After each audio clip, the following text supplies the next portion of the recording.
Instructions for Sublue Swii Electronic Kickboard cleaning and maintenance.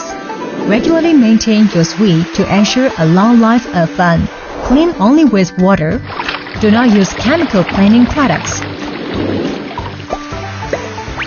Immerse operating propellers in water for 3 seconds 5 to 10 times.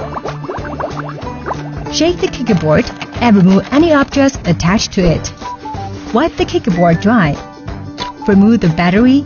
Place it in a cool and ventilated place to dry. Use the Sublue.Go app to connect with kickboard. Click Self-Cleaning. Immerse kickboard in clean water. Run propellers on low speed for 1 minute. Click off Self-Cleaning in the app after cleaning.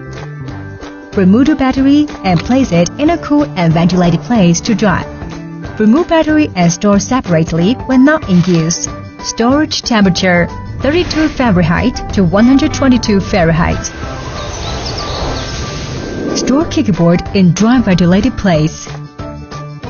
For more information, please check www.sublue.com. Sublue Swii Electronic Kickboard.